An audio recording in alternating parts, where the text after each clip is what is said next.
Good evening साथियों, आप सभी का स्वागत है आपके अपने चैनल में।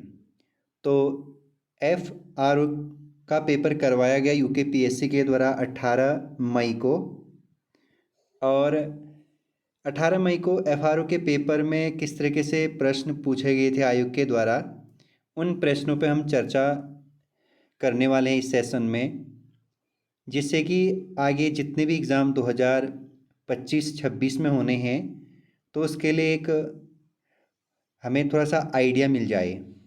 हमेशा पीवाईक्यू में कितनी बार आप लोगों को बताता हूँ और बोलता भी हूँ कि पीवाईक्यू बहुत महत्वपूर्ण रहता है यूकेपीएससी में। खास करके इस एग्ज़ाम में भी पीवाईक्यू से काफ़ी प्रश्न पूछे गए हैं, और करंट अफेयर तो हमेशा लोक सेवा आयोग पूछता ही है।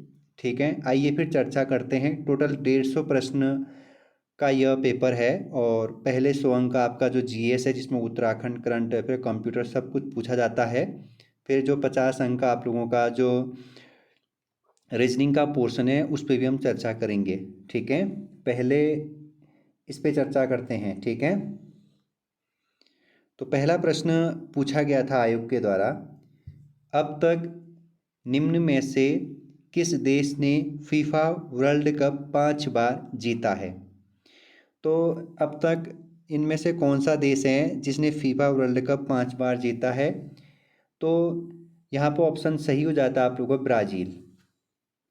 कई बार आपसे इस तरीके से प्रश्न पूछ देता है कि जो ब्राज़ील जो देश है, ये किस महाद्वीप के अंतर्गत या किस महाद्वीप के अंतर्गत आता है? तो आप लोग याद रखिएगा, दक्षिण अमेरिका। ठीक है, साउथ अमेरिका, याद रखिएगा, दक्षिण अमेरिका में स्थित देश है। आगे बढ़ते हैं। दूसरा प्रश्न, किस भारतीय क्रिकेटर ने सचिन तेंदुलकर के सर्वाधिक एक दिवसीय अंतर्राष्ट्रीय शतकों के रिकॉर्ड को पीछे छोड़ दिया है? तो इनमें से कौन सा वह क्रिकेटर है भारत का? तो यहाँ पे जो सही आंसर है वो है विराट कोहली जी। ठीक है, हाल फिलहाल में इन्होंने टेस्ट क्रिकेट से भी संन्यास की घोषणा, और साथ में रोहित शर्मा भी, दोनों नाम आपको याद रखना है। पक्का पूछा जाएगा विराट कोहली और जो आप लोगों का रोहित शर्मा जी है। ठीक है, तो इसलिए आप लोग याद रखिएगा कि दोनों ही महान बल्लेबाजों ने संन्यास की घोषणा कर दी, ले लिए मतलब। ठीक है, तो यहाँ पे विराट कोहली है। टोटल जब ये प्रश्न बनाया गया तो इसमें 52 विराट कोहली, और सचिन ने अपने जीवन में टोटल 47। ठीक है, याद रखिएगा। आगे बढ़ते हैं। तीसरा प्रश्न, वर्ष 2025 में होने वाले अंतर्राष्ट्रीय आयोजनों में से कौन कौन से आयोजन भारत में होने हैं या हुए हैं? इसमें से अभी तक भारत में आईसीसी महिला क्रिकेट विश्व कप हो चुका है, और विश्व पैरा एथलेटिक्स चैंपियनशिप। तो इसका सही उत्तर कुंजी है 2 और 3। आगे बढ़ता हूँ चौथे प्रश्न पे। उत्तराखंड सरकार के किस विभाग का संबंध प्रधानमंत्री किसान सम्मान निधि योजना से है? तो ये एक केंद्र प्रायोजित योजना है किसानों के हित के लिए।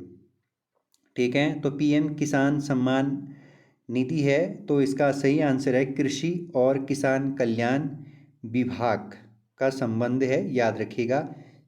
तो प्रधानमंत्री किसान सम्मान निधि कब की है? तो दिसंबर 2018 की है। 2019 से यह लागू किया जाता है संपूर्ण भारत में, और यहाँ पे किसानों को 6,000 रुपये दिए जाते हैं एक साल में 3 किस्तों में।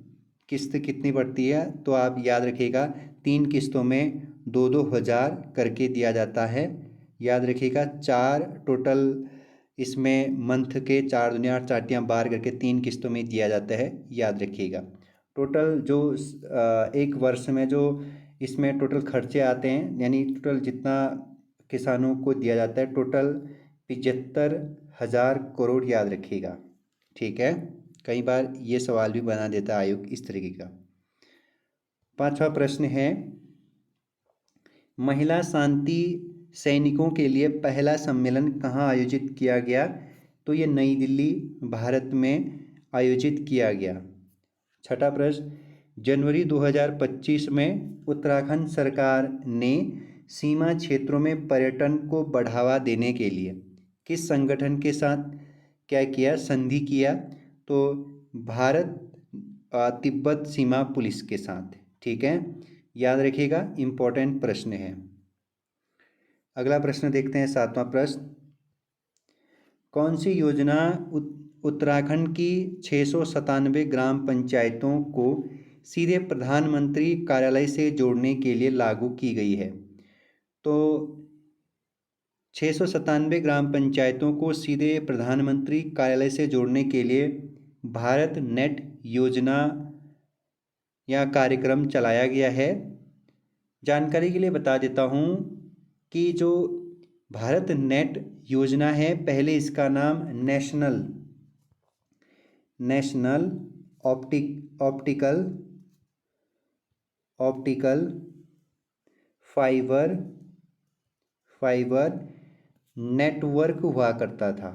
ठीक है, जिसे अक्टूबर 2011 में क्या किया गया था, स्थापित किया गया था यह कार्यक्रम।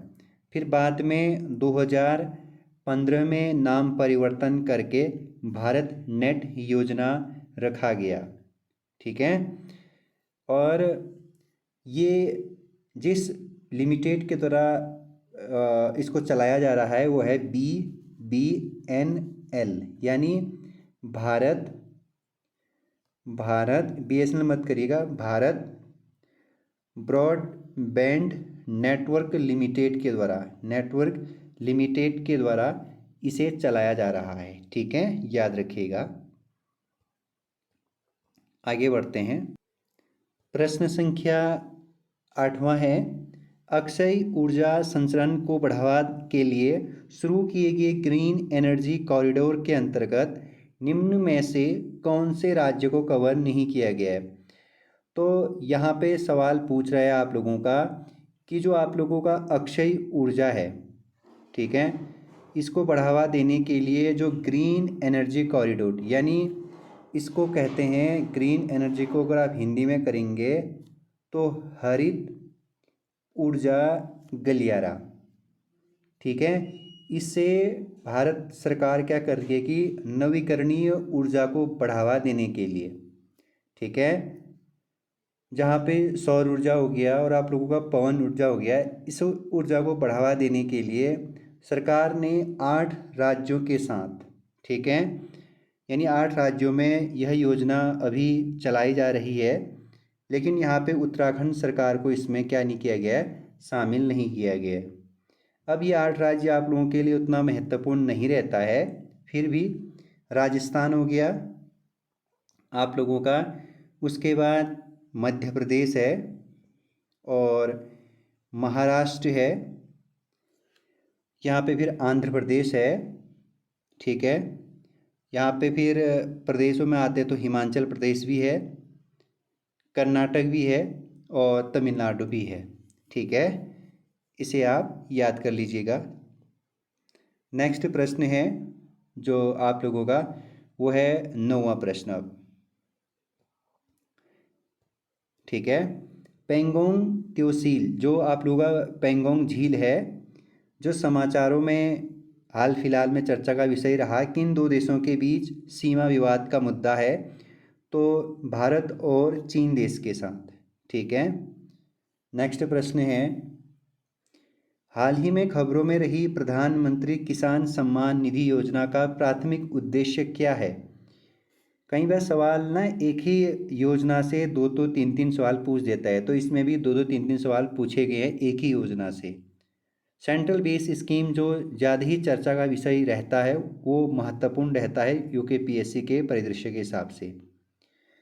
तो भूमिधर किसान परिवारों की वित्तीय ज़रूरतों के लिए मदद करना इस योजना का प्राथमिक उद्देश्य है।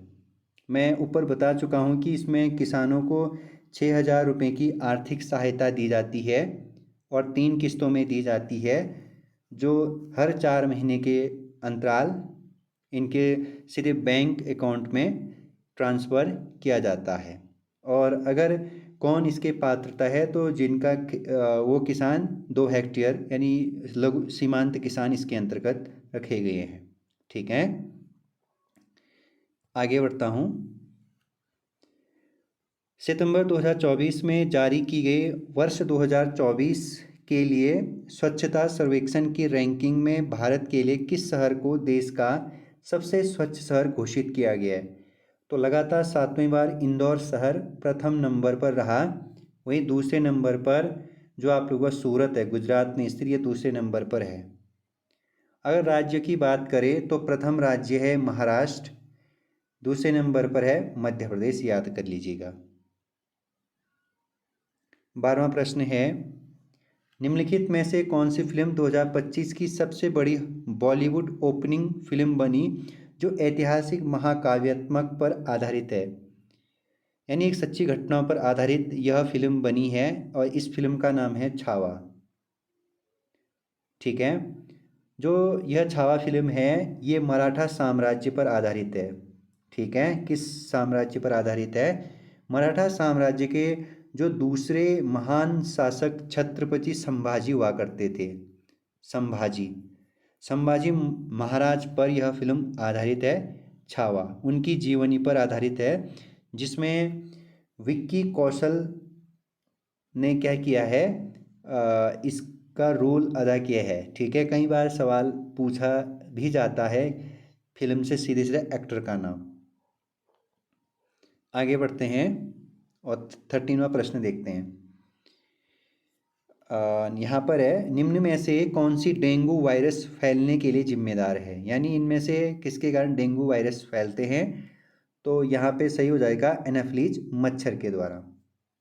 नेक्स्ट 14वां, कौन सा मिशन भारत का पहला अंतर्ग्रही मिशन था? तो चंद्रयान प्रथम मिशन था भारत का पहला अंतर्ग्रही मिशन, और भारत का पहला जो चंद्र मिशन भेजा गया था वो 22 अक्टूबर 2008 में भेजा गया था। और किसने भेजा था? इसरो ने।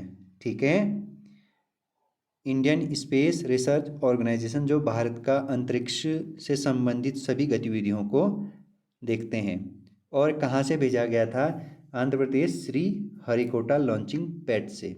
और PSLV से भेजा गया था, PSLV से। और इसका जो यान था वो C11 रॉकेट से भेजा गया था। PSLV जो पोलर सैटेलाइट लॉन्च व्हीकल होता है उससे भेजा गया था, PSLV polar satellite launch vehicle से। ठीक है, कई बार सवाल यहाँ से भी बनता है। 15वां प्रश्न है, निम्न में से कौन सी मेमोरी सबसे तेज है? तो कैश मेमोरी सबसे तेज मेमोरी। ठीक है, यहाँ पर रैंडम एक्सेस मेमोरी है, RAM रैंडम एक्सेस मेमोरी। कई बार रोम पूछा जाता है, रीड ओनली मेमोरी। ठीक है, दोनों ही प्राथमिक मेमोरी है, याद रखिएगा। एक निबल में कितने बिट्स होते हैं? तो 4 बिट्स होते हैं, याद रखिएगा। 17वां, अग्निशामक यंत्रों में निम्न में से किस गैस का उपयोग किया जाता है? तो उसमें कार्बन डाइऑक्साइड का उपयोग किया जाता है, बढ़ा जाता है। 18वां, इसरो के किस मिशन का उद्देश्य सूर्य का अध्ययन करना है? तो इसरो के द्वारा 2023 में 2 सितंबर 2023 में सूर्य के अध्ययन के लिए भारत का जो पहला सौर मिशन था आदित्य L1 भेजा गया। ठीक है, याद रखिएगा। 19वां प्रश्न, आज हम 20 प्रश्न करेंगे। हाँ, निम्न में से कौन सा युग्म सुमेलित नहीं है? भारत के गवर्नर दिए गए ब्रिटिश काल में, जो ब्रिटिश गवर्नर है भारत में, तो उनका टाइम पीरियड दिया गया है। लॉर्ड एलनब्रो 1842 से 44 सही है। सर चार्ल्स मेटकॉफ 1835 से 1836 सही है। लॉर्ड कैनिंग यहाँ पर आप लोगों का गलत है, याद रखिएगा। लॉर्ड कैनिंग महोदय का जो टाइम पीरियड था वो 1857 क्रांति से पहले 1856 से 1862 तक है। ठीक है, और अर्ल ऑफ मियो का ठीक है 1869 से 72 तक, याद रखिएगा। लास्ट प्रश्न सेशन का करेंगे, निम्नलिखित में से कौन सा ग्रंथ हर्षवर्धन द्वारा रचित नहीं है? ठीक है, तो क्योंकि हर्षवर्धन एक महान लेखक भी हुआ करता था, तो यहाँ पे नागानंद, रत्नावली और प्रियदर्शिका उनकी एक ग्रंथ है। तो हर्षचरित जो बाणभट्ट ने लिखी है तो याद रखिएगा यहाँ पे हर्ष द्वारा रचित नहीं है, सॉरी हर्षवर्धन द्वारा रचित नहीं है, हर्षचरित। ठीक है, तो कल वाले एपिसोड में चर्चा करेंगे इससे आगे 20 से लेकर के हम 50 तक। ठीक है, तब तक अपना ख्याल रखिएगा और PYQ को ज़रूर देखिएगा नेक्स्ट एग्ज़ामों के लिए। ठीक है, बाय बाय।